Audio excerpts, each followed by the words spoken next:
بسم اللہ والحمدللہ والصلاۃ والسلام علی رسول اللہ۔ میرے عزیزو، ہم جرح و تعدیل کے اصول و ضوابط پڑھ رہے ہیں، اس کو یاد کر رہے ہیں۔ آج سے ہمارا سبق ہے 58 صفحہ سے۔ اس میں بیٹو ائمہ جرح و تعدیل اور ان کی خاص اصطلاحات، ائمہ علل پڑھے تھے نا، ائمہ علل، تو اسی طرح ائمہ جرح و تعدیل ہیں جن کو اللہ تعالیٰ نے علم جرح و تعدیل میں ملکہ تامہ عطا فرمایا۔ 58 صفحہ سے ان محدثین کے حالات میں نے لکھے ہیں اور ان کی اہم کتابوں کا منہج لکھا ہے آسان انداز میں۔ یہ آپ نے چیزیں بار بار پڑھنی ہے، یاد کرنی ہے۔ اس میں یہ بھی لکھا ہے صدی کے اعتبار سے، پہلی صدی میں کون سے ائمہ جرح و تعدیل تھے، دوسری میں کون تھے، تیسری، چوتھی، پانچویں، چھٹی میں کون تھے۔ پھر ائمہ جرح و تعدیل کی اقسام بنائی ہیں، متشددین وغیرہ، متساہل، معتدلین، ان پر بحث کی ہے۔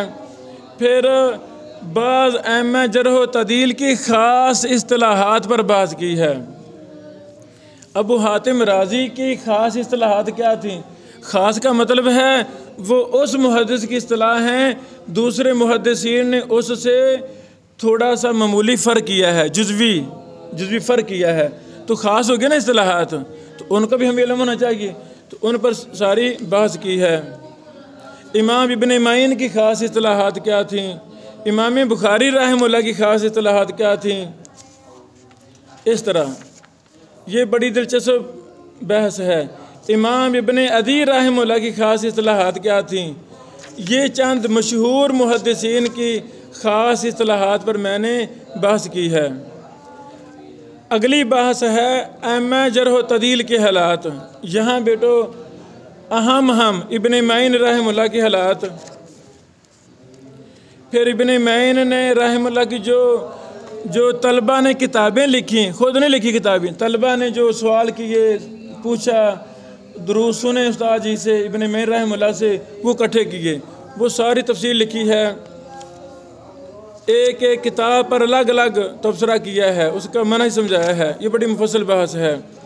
پھر امام احمد بن حنبل رحمہ اللہ کے حالات تفصیلی، اور امام صاحب کی جرح و تعدیل پر کتابوں کا تعارف۔ امام احمد رحمہ اللہ کے شاگردوں نے بھی بڑے سوال کیے تھے جرح و تعدیل علل پر، ان کی کتابوں کا تعارف، یہ سارا میں نے کروایا ہے۔ پھر امام بخاری رحمہ اللہ کی جرح و تعدیل کی کتابیں تعارف، ابو زرع رازی کی کتابوں کا تعارف، ابن شاہین کی کتابوں کا تعارف، اور بھی ہیں محدثین، بس اہم مراد ہے۔ یہ بیٹو صفحہ 87 تک آپ نے اس کو ازبر کرنا ہے، سمجھ لگی؟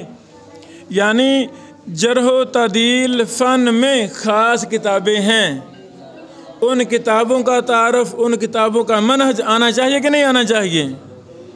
ان محدثین کا تعارف ہونا چاہیے کہ نہیں ہونا چاہیے؟ اور بیٹا تعارف ہوگا تب الجرح و تعدیل ابن ابی حاتم پڑھی ہوگی، آپ فوراً کہیں گے یہ وہ کتاب ہے جس کے منہج کا مجھے علم ہے، فوراً نکالیں گے، استفادہ کریں گے، اور پتہ ہی نہ ہوگا تو پھر کیا پتہ چلے گا؟ واضح؟ بارک اللہ فیکم۔